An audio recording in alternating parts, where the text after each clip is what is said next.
Hello friends, smart systems की माईसीक्वल series में आपका स्वागत है और मेरा नाम है वरिंदर सिंह। पिछले काफ़ी सारे सेशंस में हम कुछ इंपॉर्टेंट टर्म्स की बात कर रहे हैं जिनकी जानकारी यदि आपको हो तो आपके लिए माईसीक्वल में काम करना थोड़ा सा और आसान हो जाएगा। इस सेशन में हम बात करने वाले हैं डेटा इंटीग्रिटी के बारे में। डेटा इंटीग्रिटी का मतलब है डेटा में किसी तरह की कोई गलती ना हो। अब वह गलती किसी इंसर्शन अर्थात कोई नई रिकॉर्ड डालने से रिलेटेड ना हो, अगर कुछ अपडेट करें तो भी कोई गलती ना हो, और अगर कुछ डिलीट किया जाए डेटा तो भी आपके पास कोई भी डेटा में गलती ना रहे। तो अगर इन सभी रूल्स को फॉलो कर दिया जाए और अगर सब चीज़ें ठीक रहती हैं तो इसका अर्थ ये है कि आप डेटा इंटीग्रिटी रूल्स को फॉलो करते हैं। आइए देखते हैं एग्जाम्पल के द्वारा। हमारे पास यहाँ एक टेबल है स्टूडेंट और एक टेबल है लाइब्रेरी। हमने डेटा इंटीग्रिटी को बनाने के लिए, ताकि डेटा हमारे पास प्योर फॉर्मेट में पड़ा रहे, कोई दिक्कत हमें डेटा देखने या प्राप्त करने में दिक्कत ना आए, तो इसके लिए हम डेटा इंटीग्रिटी रूल्स को फॉलो करते हैं। इससे पहले कि मैं एग्जांपल एक्सप्लेन करूं, आपके सामने एक टेबल है, इसको पहले थोड़ा सा देख लेते हैं। यहाँ पे हमारे पास जो डेटाबेस का नाम है वो कॉलेज है और जो टेबल का नाम है वो स्टूडेंट है। अब यदि देखें तो स्टूडेंट में हमारे पास यहाँ पे पहली फील्ड स्टूडेंट आईडी है जो एक प्राइमरी की है, अर्थात एक यूनिक नंबर रहेगा जो हर एक रो को अलग आइडेंटिटी देगा। स्टूडेंट नेम है, उसके पश्चात हमारे पास स्टूडेंट का एड्रेस है, बुक नेम है और इशू डेट है। ये सारी इन्फॉर्मेशन मैंने स्टोर की हुई है इस टेबल में। मान लीजिए मैं एक और बुक का नाम एंटर करना चाहता हूँ तो बड़ा मुश्किल हो जाएगा मुझे रिकॉर्ड एंटर करना अगर नई बुक ऐड करना चाहता हूँ जब तक मेरे पास कोई स्टूडेंट आईडी ना हो। तो इस टेबल में एक प्रॉब्लम ये है कि मैं इंसर्ट नहीं कर पा रहा रिकॉर्ड। इसके साथ मान लीजिए मेरे पास ये जो बुक है जो S002 नैना स्टूडेंट ने मेरे से इशू करवाई है, ये वापस दे देता है स्टूडेंट मुझे। तो ऐसे केस में मुझे ये रिकॉर्ड हटाना है। अब अगर मैं रिकॉर्ड हटाता हूँ, ना केवल बुक का रिकॉर्ड जाएगा बल्कि साथ में स्टूडेंट का रिकॉर्ड भी डिलीट हो जाएगा। ये मेरे पास दूसरी प्रॉब्लम है। और इसी तरह से हो सकता है कि ये जो बुक है मुझे बार बार इशू करनी पड़े, क्योंकि बुक जब दी जाएगी फिर वापस आएगी लाइब्रेरी में और फिर किसी और स्टूडेंट को दी जाएगी। मान लीजिए एक समय पे मेरे पास बुक मिसप्लेस हो जाती है तो मैं उसको इशू नहीं कर पाऊँगा।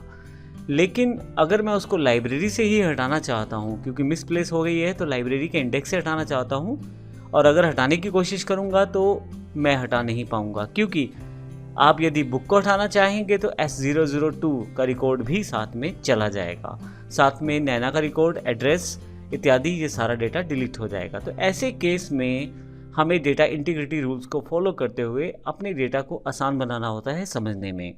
तो इसके लिए हमें करना क्या है? इसके लिए हमें बड़े टेबल्स को छोटे टेबल्स में डिवाइड करना है। डिपेंड करता है आपकी रिक्वायरमेंट के ऊपर। जैसे हमारे पास यहाँ एक टेबल को दो टेबल्स में डिवाइड कर दिया गया है।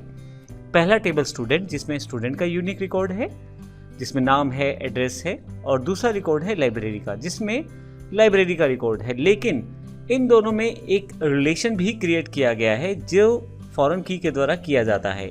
अब फॉरेन की का मतलब ये है कि जब आप किसी टेबल की प्राइमरी की को किसी दूसरे टेबल में प्रयोग करें डेटा रेफरेंस के लिए, तो उसे फॉरेन की कहा जाता है दूसरे टेबल में। यानी कि लाइब्रेरी वाले टेबल में स्टूडेंट आईडी जो है वो एक फॉरेन की तरह इस्तेमाल हो रहा है, जिससे आप डेटा को रेफरेंस दे रहे हैं।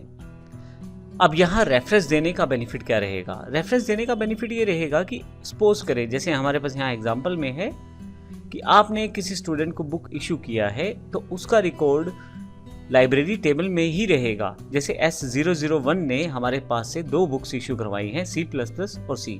ये रिकॉर्ड अलग जगह मेंटेन हो रहा है, लेकिन किसी कारण से ये बुक मेरे पास वापस आ जाती है और ये लाइन या रो या रिकॉर्ड मुझे डिलीट करना है तो मैं कर सकता हूँ, क्योंकि उसका कोई भी प्रभाव स्टूडेंट वाले टेबल के डेटा पे नहीं पड़ेगा, क्योंकि डेटा को अलग अलग कर दिया गया है। तो इंटीग्रिटी के बेसिक रूल्स है कि आप अपने डेटा को प्योर फॉर्मेट में रखें ताकि क्वेरी किया जा सके डेटा से और आपको इन्फॉर्मेशन ठीक मिल पाए हर बार। लेकिन आप डेटा इंटीग्रिटी रूल्स को फॉलो कैसे करते हैं? इसके लिए माईसीक्वल में 4 तरह का इंटीग्रिटी है जिनको आप फॉलो कर सकते हैं माईसीक्वल के कुछ टूल्स के साथ। सबसे पहले एंटिटी इंटीग्रिटी, जिसमें हमने देखा कि आप हर एक रो को एक आइडेंटिफिकेशन प्रोवाइड कर सकते हैं।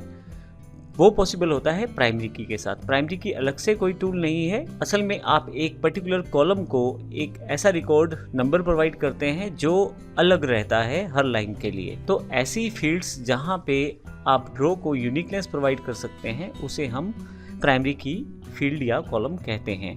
जैसे एग्जाम्पल के लिए अगर आप सेल्स करते हैं तो बिल नंबर वो यूनिक फील्ड हो सकता है। अगर आप स्कूल की बात कर रहे हैं डेटा की तो रोल नंबर हो सकता है।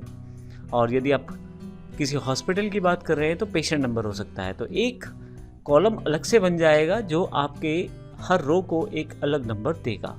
इसी तरह से रेफरेंशियल इंटीग्रिटी को आपको इम्प्लीमेंट करना होता है। रेफरेंशियल इंटीग्रिटी में आपको अपने डेटा का इंटीग्रिटी बना के रखना है, ताकि अगर कोई रिकॉर्ड किसी कारण से हटाया जाता है, इंसर्ट किया जाता है, अपडेट किया जाता है तो उसका बाकी रिकॉर्ड्स पे फ़र्क ना पड़े, और अगर पढ़ना चाहिए तो ज़रूर पढ़े। तो डिपेंड करता है आपकी टेबल की रिक्वायरमेंट पे।